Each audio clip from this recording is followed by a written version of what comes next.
Hi guys, good morning and welcome back to my YouTube channel again. For vlog for today, pag-usapan natin yung matagal namin pinalabas, the crossbreed of Rhode Island Red sa native namin na chicken. So ito ay magti 3 months old pa lang. Tingnan natin yung 3 months old. Magti 3 months old, ganyan niya kalaki. So ang kagandahan po ng crossbreed, kaya ginawa po namin yung crossbreed na to ay para sa mas matibay sila sa sakit. Dahil napapansin po natin yung mga native natin na chicken, kahit umuulan, nandyan sila sa labas. Kahit umuulan ay nauulanan sila, bihibihiran nagkakasakit yung native. Kaya ang ginawa namin, trinay namin na yung tatay ay yung lalaki, krinos namin sa yung lalaki, Rhode Island Red. Tapos yung nanay ay native. So ganito yung 3 months old niya. Papakita ko. Ganyan yung 3 months old kalaki. At mapapansin mo yung haba ng paa, haba ng katawan. Napakaganda po. Kaya yan yung pinapauso namin at pinapadami ngayon sa farm.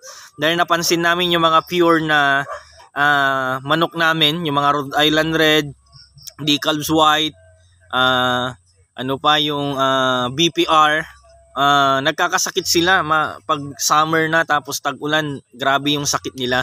Pero yung mga crossbreed namin, napansin namin, ang tibay nila, ang tibay sa sakit kasi meron na siyang bloodline na dumadaloy na native.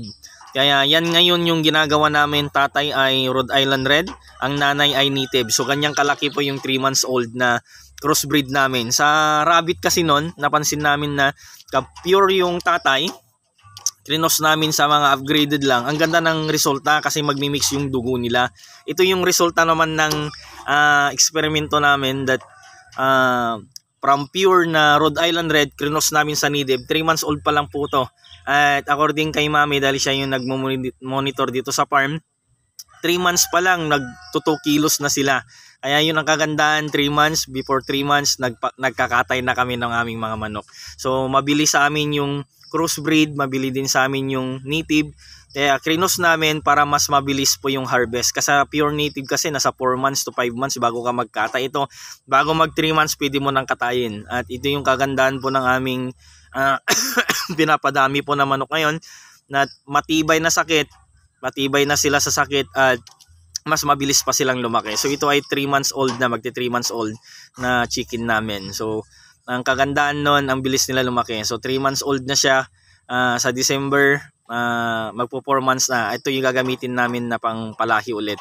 At yun yung pinapadami namin dito sa farm, yung crossbreed na alaga natin. So hanggang dito na lang yung vlog namin. Stay put, don't forget to share, subscribe my channel para sa ganun ay maabangan nyo po yung mga pinapadami namin na chicken ngayon. God bless and see you next vlog.